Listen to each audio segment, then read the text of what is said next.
Hi, and welcome to Findaya Fabrics Christmas in July Sew Along. Today we're going to be making some two-toned key fobs with some fabric and vinyl. These are awesome for scrap busting and using up all your leftovers. So we're going to go ahead and get some fabric. I'm using woven. You're going to need some vinyl, and you are going to need some interfacing. I have already pre-interfaced my fabric. You're also going to need the 1-inch key fob hardware. I got this at Findaya Fabrics. You can also get some on Amazon or pick some up real quick at Joann's. You're also going to need some key fob pliers or an attachment for your press. Just make sure when you're grabbing the pliers that you're getting flat tips. There are some that have a curve, which make it a little bit more difficult to press. I will be using some double-sided tape, some E6000 glue, a pen, a ruler, and a cutter. So go ahead and set your tools aside, and we're going to leave out our fabric, vinyl, and interfacing. So I'm just using a scrap of fabric that is slightly bigger than our finished cut piece of 10.5 by 2 inches long, and I have already pre-interfaced it. So go ahead and interface your fabric. I prefer to interface before I cut to make sure everything is accurate in case there's any shrinkage. And we're cutting it down to, again, 10.5 inches long by 2 inches wide.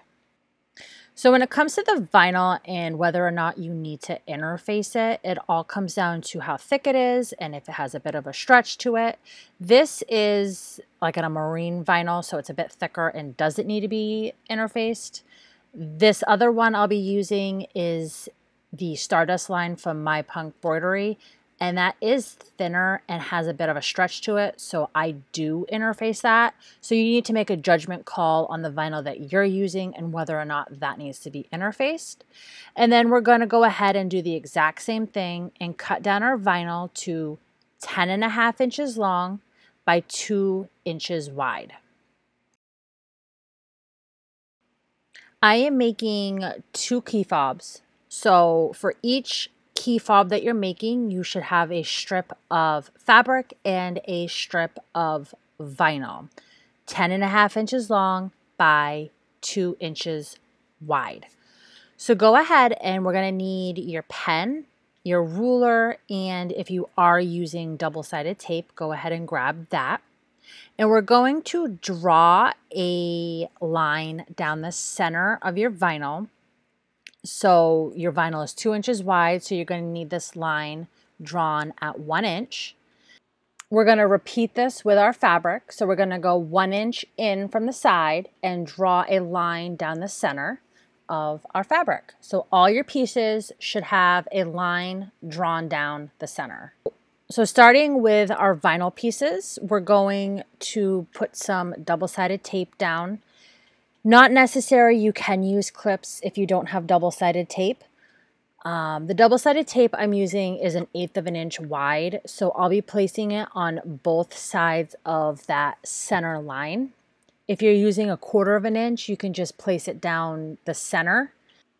So go ahead and we can peel the backing of our tape off, and we're going to take the long edge of our strip and fold it into the center line, making sure we're not stretching it. And we're going to repeat that for the other side, working our way down, folding that long edge into the center so they should be meeting. And I did notice that I did stretch it slightly, so I went back in and fixed that. And we're working our way down. Everything is meeting in the middle. And our finished vinyl piece should be 1 inch wide. Now we're going to take our fabric and we're going to fold it in just like we did down the center, only this time I'm going to iron it. So you should have a folded piece of fabric that is 1 inch wide and a folded piece of vinyl that is 1 inch wide. We're now going to take our double-sided tape and lay a strip down the center, and we'll remove the backing. If you're not using tape, you can go ahead and clip your fabric to your vinyl.